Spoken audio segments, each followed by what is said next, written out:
Shalom, saudara yang terkasih. Perkenalkan, nama saya Santauri Sili Tengah dengan NIM 2109 03102045. Perkenalkan, nama saya Fani Andriana Krisnugroho dengan NIM 210910202133. Perkenalkan, nama saya Mari Krisyensyah Sinaga dengan NIM 2109100101093. Perkenalkan, nama saya Ayu Dea Violintang Pramudita dengan NIM 21011020194. Perkenalkan, nama saya Indah Prita dengan NIM 210710101101.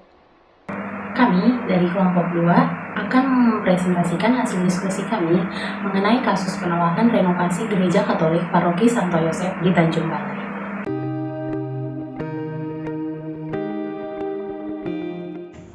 Indonesia dikenal sebagai negara yang sangat beragam mulai dari suku, agama, ras, adat, dan sebagainya.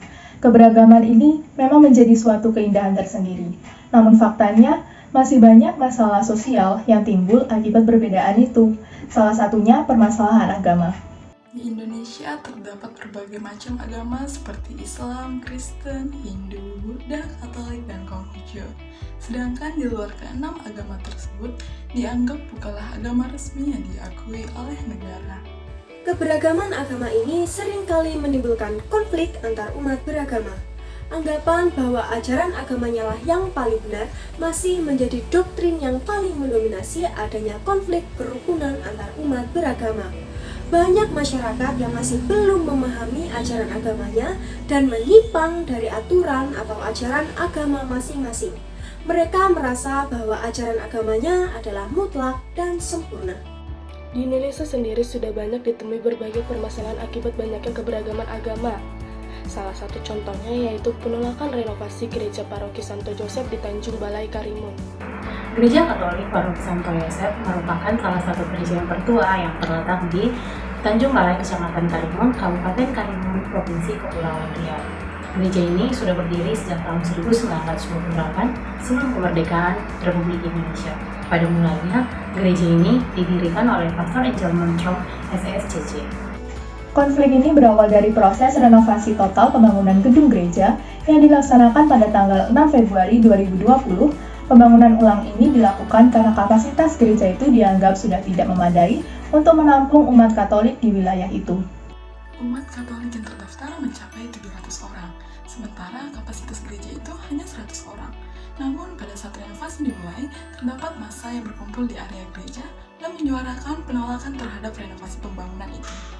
Penyebab munculnya penolakan renovasi gedung gereja Santo Yosef di Karimun yakni karena adanya usulan relokasi yang berasal dari Forum Umat Islam Bersatu atau FUIB dan Aliansi Peduli Kabupaten Karimun atau APKK. FUIB meminta agar gereja direlokasikan dan dijadikan cagar budaya di lingkungan tersebut. Namun dari pihak gereja menyatakan bahwa mereka tidak pernah diikutsertakan dan dilibatkan dalam setiap pertemuan yang membahas adanya relokasi. Dan gereja tidak pernah menyatakan setuju untuk relokasi gereja. Bahkan gereja juga sudah mengantongi izin mendirikan bangunan sejak tahun 2019. Ketua FUIB Abdul Latif menyerukan penolakan itu dengan alasan wilayah Karimun dihuni mayoritas Muslim. Penyebab munculnya kasus seperti ini adalah karena intoleransi dan minimnya komunikasi antar umat beragama. Selain itu, kemunculan inklusivisme dan eksklusivisme juga menjadi alat penyebab suatu permasalahan. Inklusivisme adalah suatu kelompok kecil dalam suatu komunitas, di mana eksklusivisme menjadi lebih dominan dalam komunitas umat beragama tersebut. Eksklusifme merupakan suatu paham yang menganggap bahwa hanya pandangan dari kelompoknya yang paling benar. Pernyataan ini dapat dilihat dari fakta bahwa umat Katolik di wilayah tersebut menjadi kelompok minoritas, sedangkan umat Muslim di wilayah Karimun menjadi kelompok dengan jumlah mayoritas yang mendasari FUIB menolak adanya renovasi pembangunan gereja Paroki Santo Yosef. Menanggapi dan melihat kasus tersebut, sebagai orang Kristen, kita harus bisa membangun dan menguatkan iman kita dalam menghadapi konflik dunia, khususnya dalam bidang agama. Seperti yang kita ketahui, pengajaran umat Kristiani didasari oleh kasih. Pada kitab Yakobus 4 ayat 11 yang berbunyi, "Saudara-saudaraku, janganlah kamu saling memfitnah. Barang siapa memfitnah saudaranya atau menghakiminya, ia mencela hukum dan menghakiminya. Dan jika engkau menghakimi hukum, maka engkau bukanlah penurut hukum, tetapi hakimnya. Dari sini, kita dapat belajar untuk tidak melakukan tindakan yang dapat memicu konflik, seperti fitnah, caci maki, penghinaan, dan merasa paling benar sendiri. Sebab penghormatan dan toleransi antar umat beragama sangat diperlukan untuk menjaga kerukunan. Walau terkadang sebagai kaum minoritas kita masih merasakan tindakan diskriminasi, kita tak boleh membalasnya melainkan berdoa untuk setiap umat, seperti yang tertulis dalam Kolose 3 ayat 14. Dan di atas semuanya itu, kenakanlah kasih sebagai pengikat yang mempersatukan dan menyempurnakan. Pengaplikasian ini harus dinyatakan agar kita dapat menjadi berkat dan terang dunia.